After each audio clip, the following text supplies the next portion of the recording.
Welcome back to Subnautica Below Zero, the under-the-sea Arctic survival game.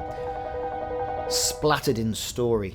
First things you want to do really after you've got all your tools and you're ready to face the world is find and explore the island. The infamous Rocket Island. Yes folks, this is where there's an island with a rocket on it, a research base and everything. But where is it? Because where you start off is quite remote. It's rich in ecosystem and fish and materials. Yes, it is. But technology is a bit lacking. So what you're going to do, you're going to head in our southerly direction, which is effectively straight out of your escape pod door, and keep on heading straight. Yes, folks, that's it. You want to keep heading straight. For those of you who have built the compass and gone through the compass building rigmarole that you get in Subnautica Below Zero, then that's going to be your heading due south. South. Right the way there. Now be prepared, have some batteries with your Sea Glide. You can swim it, although it will take you about a week. But with your Sea Glide it's easier. It's all about getting there quickly. You're going to pass these under the sea volcanic eruptions or geysers. Geysers, that sort of thing. You know you're on the right track.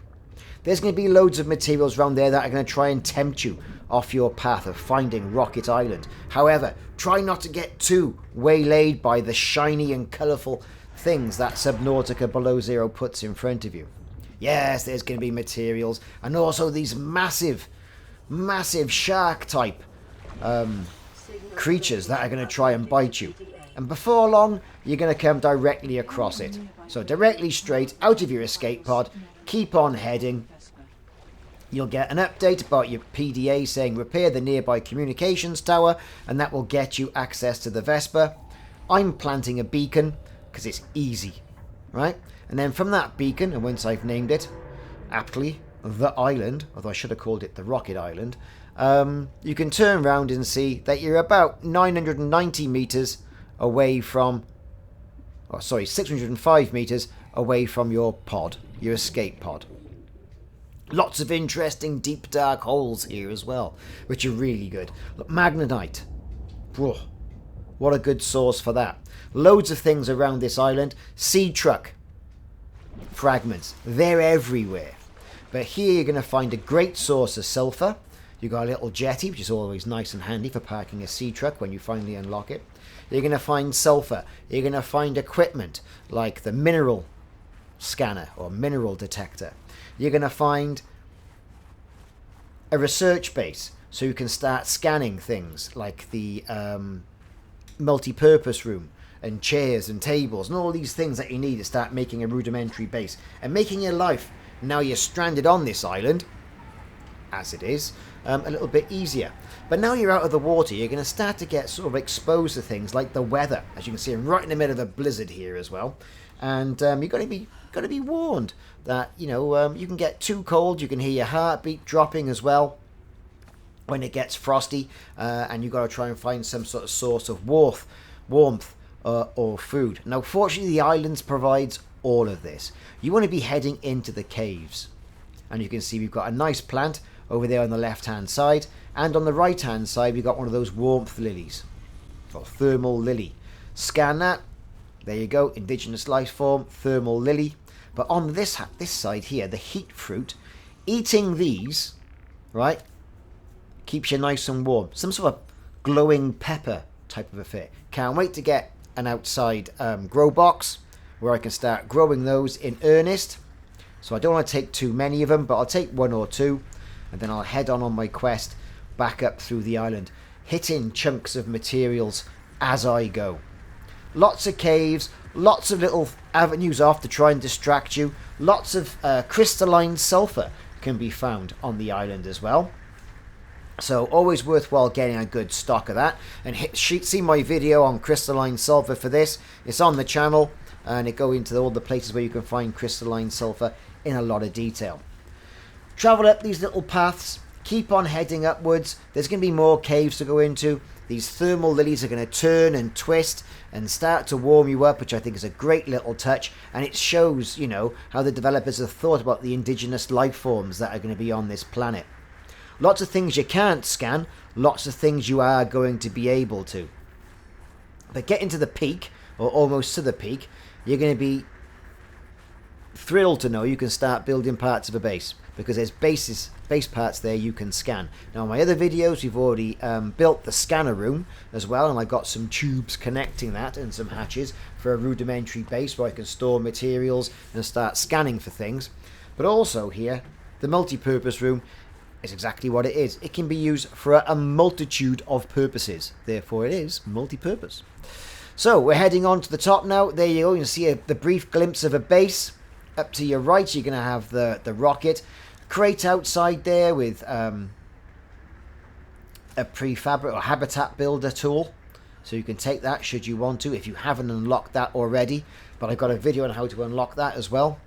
And there's the multi-purpose room there which you can scan. Beds in there and everything. Beds, shelves, tables, posters. Hey, think of the bases and the possibilities that you can possibly build with this now. All good stuff. So that's the multi-purpose room. So heading over in now into the hatch. Let's open the hatch. What are we going to find inside? Well, typically straight off the bat, table and chairs, but it's a bit more to it than that as well.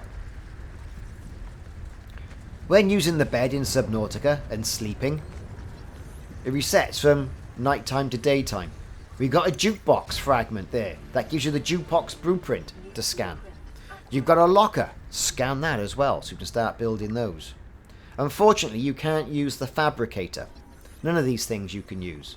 Just scan the table. It's a very interesting coffee machine over there as well, which looks fantastic. Oh, I fancy a cup of coffee. Don't work. Bit of a shame. So I'm scanning everything in here. We've got a counter, we've got a nutrient block, we've got a large filtered water, and we've got first aid. All these items well worth having. Can't scan that, can't do anything with it. So there's a poster on the wall as well that is about bounties and what money you can get for scanning things for employees of Aegeus on this island. So think about it. Remember, information leading on to the activation of technology is rewarded. Fantastic, and you get a credit reward there as well. So hopefully at the end of the game you can cash in big style. So with all that scanned now, it's time to head on to the next section of this particular research station. Habitation, and we've got a single bed, and you can see you've got the option to sleep. Other items we have here as well. A single wall shelf, other wall shelves, let's scan it all up. A slightly different chair, like a sort of an office-based chair, we'll scan that. And a modification statement fragment. Scanning this, we've now got the modification station. So we're going to sit there, look at that, fantastic. And a single wall shelf, brilliant. And we've got that wall plant, so you can plant something in there. Don't exactly know what I'd plant in there. It's too small to plant anything serious, but it does have a small slot. So everything has now been scanned. There you have it. You can sit in the chairs, you can sleep on the beds, you can put things on shelves once you get a shelf in your own base. Fascinating. Clicking on the sleep button allows your player to go to sleep, but time for a bit more exploring, I think, really. So we've scanned everything. We can't use anything else in this room. What's there left to do? Go out and start exploring the rest of the island. You've got all your bounty of stuff that you can possibly use. You can't build anything in here, unfortunately. It's like one of these set pieces of the game. But it's worthwhile then heading over up these steps to find the communications array, which you have to repair. Now if you've got the repair tool and you followed my how to get the repair tool video, then you know it's quite easy to get that. We've been through it. I've already got one fitted. By selecting it and pointing it in the Alterra communications tower direction, it'll tell you need shipwreck salvage and advanced wiring kit. Well, advanced wiring kit's quite simple. You need silver. We've picked up plenty of that along the way. There is a PDA to pick up as well, an Alterra PDA. That tells about the maintenance log of everything.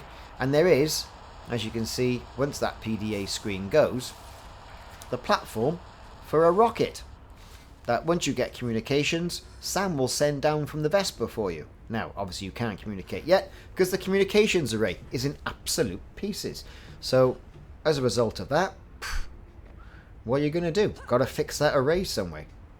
So, getting the advanced wiring kit is not too bad. Need a bit of silver, need a wiring kit, a few other bits and bobs, and you're going to be golden, and you'll get that. But the shipwreck component, now that's another story, and that's another story for another video.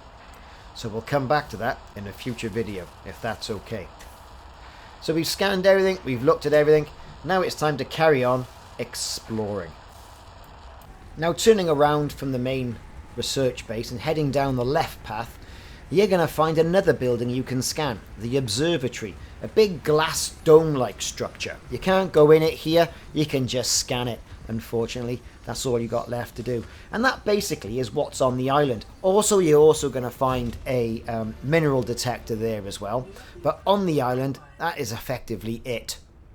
Okay, so I've been Ricardo, hope you've enjoyed this video. This has been how to find the Rocket Island in Subnautica Below Zero, and also a little pointer on where to go and what to collect when you're walking around there. Also check out the video on how to find the mineral detector and more crystalline sulfur, and I'll see you soon in the next video. Swim safe, see you soon.